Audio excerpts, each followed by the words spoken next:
Dans ce sous-module, nous allons discuter de comment mettre en pratique ces stratégies d'optimisation de la consommation pour un système, par exemple, comme le Raspberry Pi. La première chose à savoir, pour revenir à ce que je disais dans l'introduction, c'est qu'en pratique, on ne peut pas se contenter de supposer, il faut mesurer. Mesurer la consommation réelle d'un système embarqué est absolument crucial. Quand je dis réel, je veux dire ne pas seulement se fier à ce qui est écrit dans la datasheet, ne pas seulement se fier à une formule de modélisation, par exemple, de la puissance d'un processeur, mais réellement mesurer quelle quantité d'énergie notre système utilise.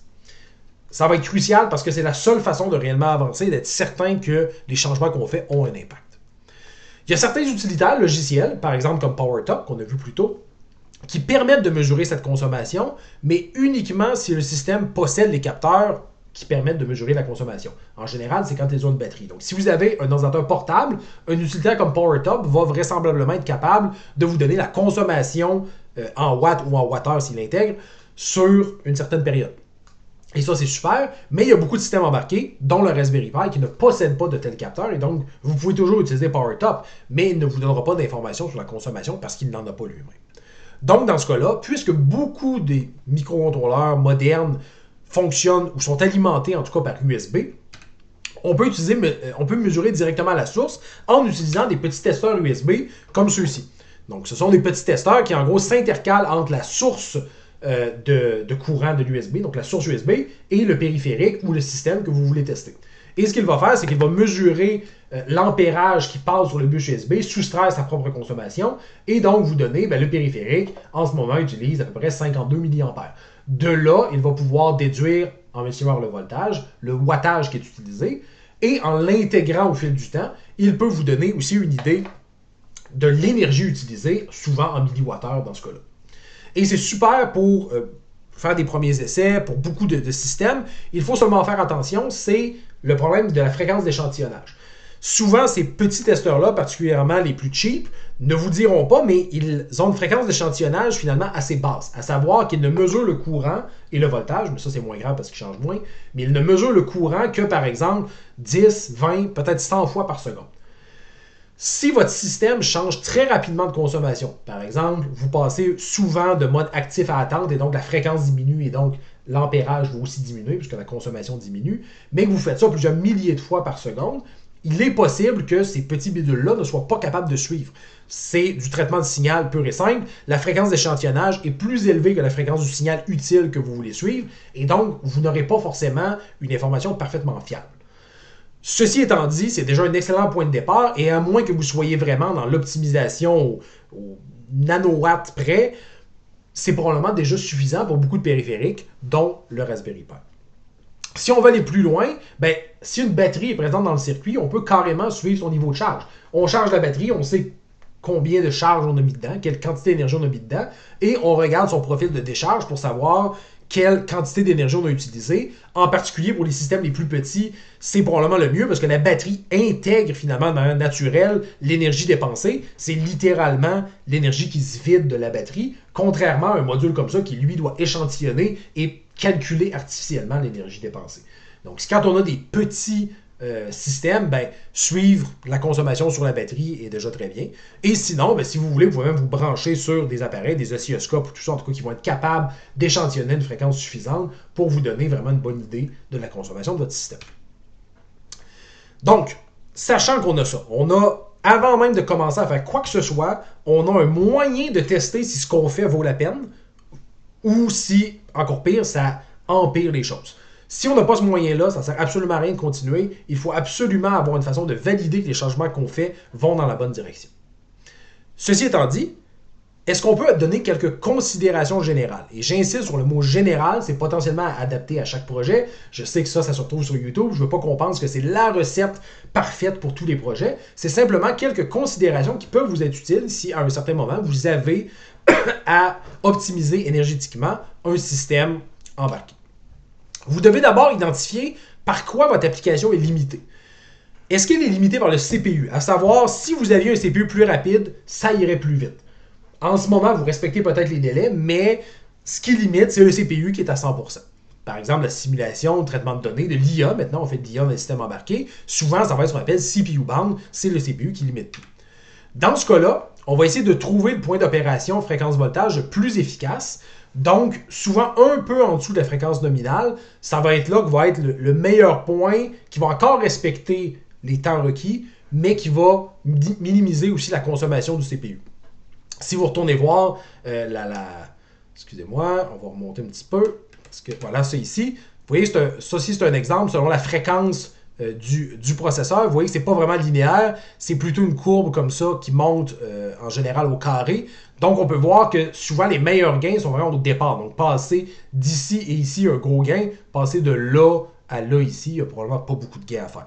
Donc c'est un exemple pour vous donner. En général, la fréquence vraiment optimale va être un peu en dessous de la fréquence nominale, ou sinon, vous regardez dans la datasheet pour vous donner quelques idées de points d'opération à essayer, et vous les validez encore une fois avec votre testeur, ou en tout cas avec votre la façon que vous avez de mesurer la consommation. Il arrive aussi que vous pouvez être limité par la mémoire. Et quand je dis limité par la mémoire, c'est pas forcément votre mémoire est pleine et là, bon, vous avez des out of memory errors.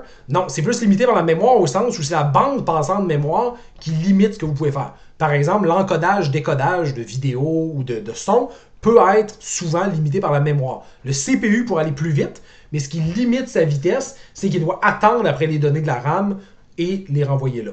Certaines applications scientifiques ou des bases de données peuvent aussi être sur ce modèle-là. Souvent, ce qu'on va observer, c'est que le CPU est par exemple à 70%, mais que la tâche ne peut pas aller plus vite. Ben, le CPU n'est pas à 70% juste pour le plaisir, il est à 70% parce que il attend après la mémoire pour certaines choses. Dans ce cas-là, on essaie de réduire la fréquence et donc le voltage du processeur pour qu'il soit aussi près possible de 100% d'utilisation. Comme je l'ai dit ici, vous pouvez vous garder quand même une certaine marge. Mais l'idée, c'est qu'on va réduire cette fréquence-là jusqu'au point minimal pour dire c'est là que le processeur consomme le moins sans être limité par la mémoire. Et finalement, ça arrive très souvent dans les systèmes embarqués, on est limité par des entrées-sorties ou des événements. C'est-à-dire, on attend que quelque chose se passe. On attend que l'utilisateur interagisse. On attend de recevoir un paquet qui nous dit quoi faire, et ainsi de suite. Par exemple, des interfaces utilisateurs, la collecte de données, et ainsi de suite. On va garder le processeur à une fréquence nominale, peut-être un peu en dessous comme on a discuté ici, mais ça ne sera pas très important la fréquence du processeur. Ce qui va être important, c'est d'optimiser le système pour rester le plus longtemps possible en veille. Essayer vraiment de s'arranger pour être le plus longtemps possible à ne rien faire, c'est ça qui va avoir le plus gros impact sur la consommation de notre système. Et ça implique, pour tous ces scénarios-là, désactiver les périphériques le plus longtemps possible tout en respectant les autres contraintes. Je donne différents exemples au fil des diapositives, mais encore une fois, on peut voir ici, par exemple, si on doit envoyer des données à une certaine fréquence, est-ce qu'on peut mettre en veille le modem ou la puce Wi-Fi utilisée pour envoyer ces données-là pendant qu'on n'en a pas besoin, pour finalement minimiser la consommation des périphériques tout en respectant évidemment les contraintes. On ne veut pas simplement le mettre en veille pendant 3 heures et ne pas transmettre de données, mais en respectant les contraintes, plus on peut désactiver les périphériques, mieux c'est. Et là, ça revient un peu à ce que je disais, toujours vérifier ce qu'on fait, mais vérifier aussi un changement à la fois. On ne change pas 18 choses à la fois, on en change un, on valide qu'effectivement ça a amélioré et on passe au suivant. Sinon, il n'y a rien de plus difficile que de savoir, oui, ça a amélioré, mais laquelle des 18 choses que j'ai faites a amélioré, ça devient très compliqué, un changement à la fois. Dans le cas du Raspberry Pi, le Raspberry Pi lui-même n'a pas énormément d'options pour contrôler la consommation. Donc, vous ne pouvez évidemment pas changer le board du Raspberry Pi lui-même, le PCB va rester le même, mais il y a certaines choses qui sont utiles à connaître. Par exemple, il y a le fichier config.txt, qui est situé dans bootconfig.txt, et qui est un peu l'équivalent d'un BIOS, pour ceux qui connaissent ça, où est-ce que vous pouvez choisir plein d'éléments liés au matériel. Qu'est-ce que vous pouvez faire, par exemple? Vous pouvez activer ou désactiver certains périphériques. Par exemple, la puce Bluetooth. Ça pourrait être une idée. Vous pouvez aussi gérer la fréquence du processeur. Ceux qui ont fait des fois dans le Lab 3 et qui se demandaient pourquoi le processeur n'était pas à la fréquence maximale, je leur disais de mettre l'option Force Turbo égale 1. Ça, c'est une option qui force le processeur à être à la fréquence maximale. Probablement pas l'optimal en termes d'optimisation de la consommation. Mais donc, si on peut le forcer à être au maximum, on peut aussi le forcer à être au minimum et on peut finalement jouer entre tous ces paramètres-là pour déterminer la fréquence du processeur. Il y a énormément de paramètres que vous pouvez essayer et je vous encourage à aller les voir. La documentation est quand même très bien faite, elle est toute ici. Juste une petite note, je vous le dis, n'essayez pas d'overclocker, de surcadencer ou d'augmenter le voltage d'alimentation du Raspberry Pi. C'est impossible que ça améliore sa consommation énergétique. Ça n'arrivera pas. Et deuxièmement, vous risqueriez de briser votre Raspberry Pi. Littéralement, pour des valeurs extrêmes, surtout de voltage, ben, ça se peut que la puce, finalement, devienne défectueuse après ça. Effectivement, c'est de plus en plus rare maintenant. C'est plus comme dans le bon vieux temps, on pouvait littéralement faire sortir de la fumée de notre processeur juste avec un mauvais réglage. Mais il reste que je vous déconseille très très fortement de le faire. Après le cours, vous ferez ce que vous voulez, mais au moins, vous pourrez dire que c'est pas moi qui vous ai dit de le faire. Donc, tous les éléments qui sont liés à la fréquence, vous pouvez et vous devriez essayer de la réduire. N'essayez pas de les augmenter, que ce soit le voltage ou la fréquence par rapport aux valeurs maximales qui sont prévues, parce que ça ne vous aidera pas et vous risquez juste d'avoir des problèmes. Sachez par ailleurs que d'autres changements que vous faites là-dedans, c'est vraiment des changements de très bas niveau, sans le briser, sans dire le Raspberry Pi est défectueux, ça peut l'empêcher de démarrer. Il y a plein de choses, je ne pourrais pas faire toute la liste, mais il y a plein de réglages qui peuvent être contradictoires et faire en sorte que le Raspberry Pi ne veut plus démarrer, tout simplement. Et donc, ça peut être un peu tannant si vous dites, ben oui, mais là, comment je fais pour le récupérer? Ben ça, c'est l'avantage d'avoir toute la configuration sur une carte micro SD. Si vous avez un ordinateur avec un lecteur de carte micro SD à côté, vous pouvez éditer le fichier config.txt en mettant la carte micro SD dans cet ordinateur-là et remplacer la configuration, la remettre dans le Raspberry Pi et là, il va le démarrer. Donc, lorsque vous lancez là-dedans à essayer de modifier la config.txt, assurez-vous d'avoir un lecteur de carte micro SD qui va vous permettre de corriger justement ces erreurs-là qui clairement ne fonctionnent pas et de revenir à une configuration fonctionnelle avec le Raspberry Pi. Si vous n'avez que votre Raspberry Pi en SSH, ben ça va être difficile s'il ne veut pas démarrer de changer le config.txt. Mais sinon, rassurez-vous encore une fois, si vous n'overclockez pas et que vous n'augmentez pas le voltage, il n'y a pas vraiment de changements que vous pouvez faire qui vont briser le Raspberry Pi, mais ça peut l'empêcher de démarrer. Ne pensez pas qu'il est brisé, ça veut simplement dire qu'il faut revenir à la version antérieure en utilisant un autre ordinateur. Sinon, il y a dans Linux ce qu'on appelle un gouverneur qui s'appelle CPUFREC, qui décide justement quand est-ce que je vais donner quelle fréquence au CPU en fonction de la charge de travail. Et il peut être configuré de plein de manières. En particulier, il y a même une façon de le configurer où est-ce que c'est le noyau qui va demander à un de vos programmes à quelle fréquence vous voudriez rouler à ce moment-là. Ce qui peut être quand même assez intéressant pour faire des expériences là-dessus. Beaucoup de services, comme je l'ai dit, ne sont pas forcément nécessaires sur le Raspberry Pi et c'est donc quelque chose que vous pouvez là aussi optimiser. Pour le reste, ben, tout ce que j'ai dit dans la présentation sur comment optimiser vos propres programmes, comment vous assurer de configurer l'OS au mieux, d'appeler les appels, de grouper les appels système et de vous assurer qu'ils sont le plus efficaces possible, ce sont toutes des choses que vous pouvez essayer là-dessus pour améliorer la consommation du Raspberry Pi.